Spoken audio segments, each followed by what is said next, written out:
friends, it's Christy. Welcome back to my channel. Today I'm going to be making a card using Mama Elephant's Bookworm and Goodreads.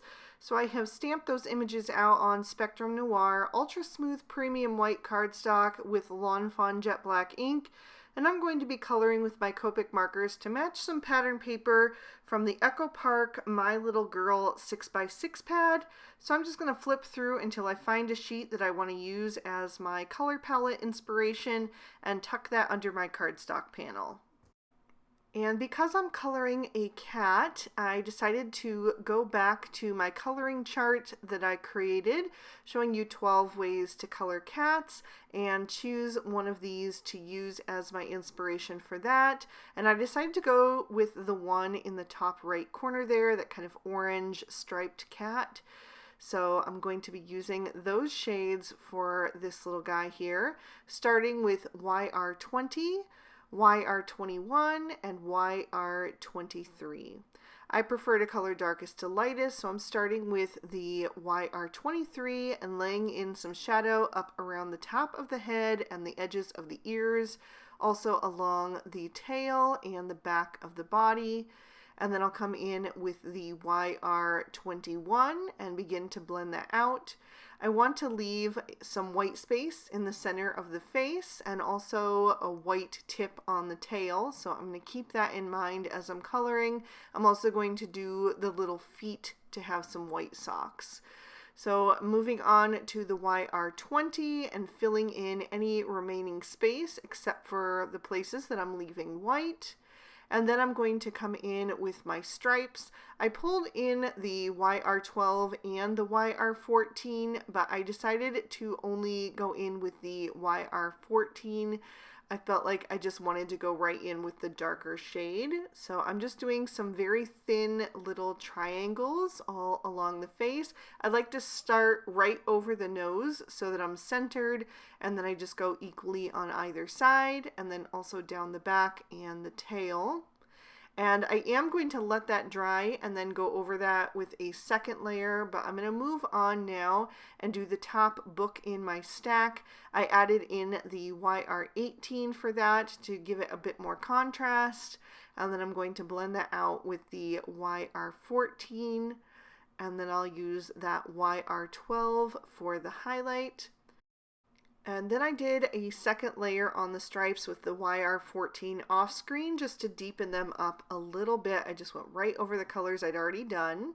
Then I switched to E50 and E51 to add a little bit of shading to the white areas on the cat, and I'm going to leave the plain white cardstock for the highlight. And then I will do the same for all of the book pages. So I'm just starting with the E50 and adding some shading to the edges of the closed books and to the center of the open book where the shadows would be. And then I'm going to blend that out with the E50, just real quick and easy. And then I wanted to just add in a little colorless blender there since there's more surface area, just to go over the edge of that E50 and help it transition a bit better into the white cardstock so that they don't look too dingy. I just want them to have a little soft shading with that creaminess. Then I'm going to move on to my yellow combo, which is Y13, Y15, and Y17. And I'm going to do the next book in the stack. If you haven't been able to tell already, this is going to be a rainbow themed card. It's kind of Reading Rainbow inspired. I used to love that show when I was younger. I can still sing the theme song by heart. It's just so nostalgic. So I'm moving on to my bookworm, and I'm going with YG11, YG13, and YG17, although I realized as I started to color with my YG13 that it had completely dried out. I really need to do a Copic marker maintenance day and refill my markers, but anyway, so I had to just move on because it wasn't going to work. So I blended out the YG17 with the YG11, and then I decided to warm up that combo just a little bit by bringing in the YG01 and finishing off my bookworm with that, and I really like how he turned out. Then I'm going to switch to a little bit of a cooler toned green to match the green in those rainbows. I went with G12, G14, and G16. So again, I'm just going to do the next book in the stack, adding my shading to the left and the right, and then blending toward the center with the midtone and then the highlight. And once I have the green done, I'm going to switch to an aqua blue. For that, I'm going to use BG11, BG13, and BG15. And again, I'm just going to do the next book down in the stack. I wanted everything to be in a rainbow order to really tie in the theme. And then I'm going to take that BG11 and add a little bit of shading to the glasses on my bookworm and on my kitty, just to give them a little bit of definition. And I decided to soften that a bit with the BG10, so I'm just going to blend that a tiny bit, but still leave most of the coloring the same. So it's only about half of the glasses that is filled in with the blue. Then I'm going to go to a slightly darker turquoise, and I'll use BG13, BG15, and BG18, and I'll do the closed book off to the right-hand side. Again, just putting the darkest on the outer edges and the highlight in the center. Next, I'm going to go with purple. It's kind of like an indigo purple. I'm using BV01, BV02, and BV04. I really love these shades, and I don't reach for them that often. I'm not sure why, because I think they're really lovely. But anyway, I'm happy that it was tying into this pattern paper so that I could use them today. This color appears not only in some of the stripes of the rainbows, but also in some of the little hearts in the center. So I wanted that to be featured on there. Then I'm going to switch to a purple that actually isn't in the pattern paper. It's a little bit more of a warm toned purple, using V04, V05, and V06. I just needed another shade, and I thought this would tie in well since we do have the pinks and the purples in that pattern paper. It kind of just ties in nicely, and I only used it for such a small little area on that open book. Then I'm going to move on to light pink. I'm using RV10, RV11, and RV13. I took off both caps of my RV13 because that marker leaks on me quite a lot, so that just helps it not to do that. I'm also going to color in the kitty's nose and give both the kitty and my bookworm some rosy cheeks with that RV11 and the RV10. Then I'm going to darken up the pink for the last book and keep the RV13 but bring in RV14 and RV17. So I'm going to do the one that is opened up there down toward the bottom right. And I just put the darkest at the spine, and I'm blending toward the edges with the lighter shades. And then I decided that I would also do my apple with this combo. Since there's no red in that pattern paper, I had to choose between the hot pink or the orange, and I just decided to go with the hot pink. And then I'm going to go back to my YG17 for the leaf on my apple. I'll bring in E55 for the stem. And then I'm going to trim these images out with their matching dies. For my background, I'm taking one of the Lawn Fawn small stitch rectangle stackables and die cutting another piece of the Spectrum Noir cardstock. And I'm just going to add a little bit of Salvage Patina Distress Oxide ink to the center of that to give my images a little bit of grounding. I wanted to keep the panel mostly white since the background pattern paper is fairly busy, and I wanted your eyes to have like a softer, quiet place to land on the card. So just a little bit of that Salvage Patina in the center. And then I am going to pop this in my MISTI so that I can stamp my sentiment. And that sentiment is from the Goodreads stamp set. I'm going to use VersaFine Onyx Black ink. and stamp out the one that says "No one stacks up to you," which I think will go nicely with that stack of books. I'm stamping that down twice to make sure my impression is nice and bold, and then I'll set this panel aside to dry and pop my card base in my MISTI. I'm using MFT Snow Cone cardstock, which is such a good match for the background of that pattern paper. And I'm going to stamp on the inside using Lawn Fawn Mermaid ink. And this time I chose the dog reading and the sentiment that says, "Your top's in my book," which is so cute. Stamp that down a few times to make sure it was nice and bold.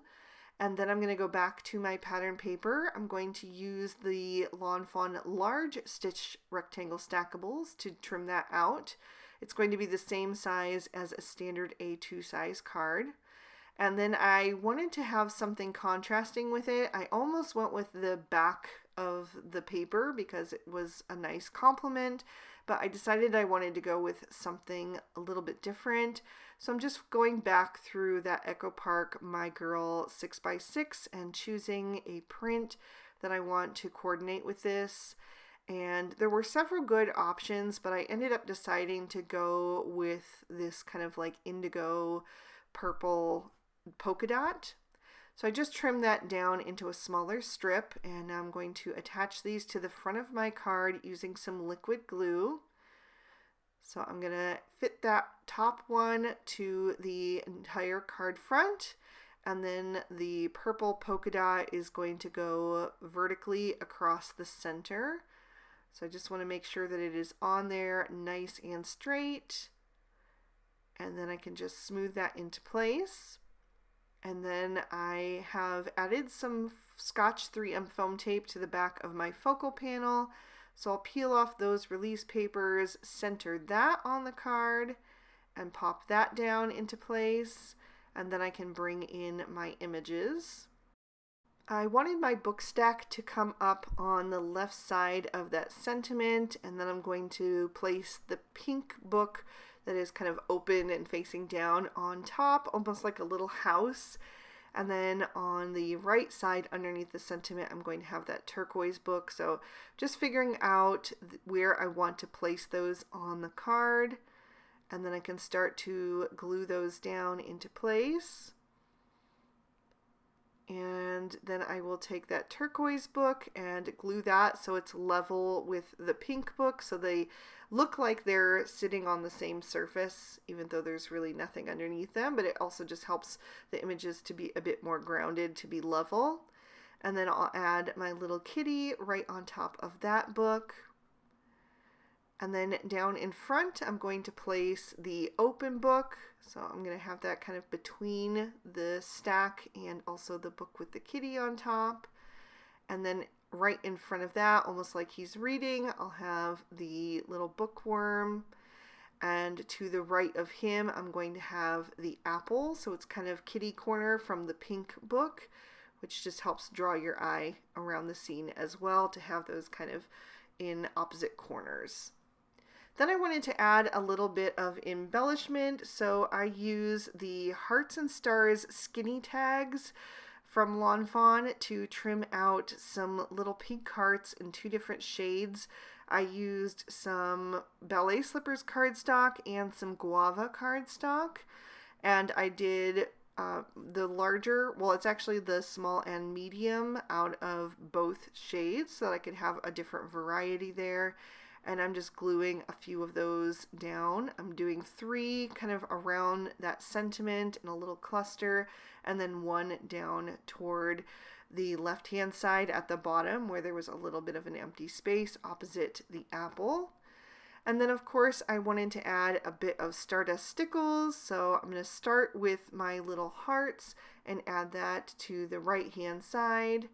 I'll also add a little bit to each of my books, not too much, but just enough to have a little bit of an accent so that they'll kind of flash when you tip the card into the light, which I always think looks so pretty. And then I also decided to add a little bit to the apple. And that is going to finish up this card, so I am going to lift that up so you can see all of the detail, catch some of that sparkle and shine, and of course give you another peek at the inside. I really hope you guys enjoyed this one. It's a much more simple card than some of my usual seeing cards, but sometimes you just need a really bright, happy, cheerful, simple card that is just going to make somebody's day.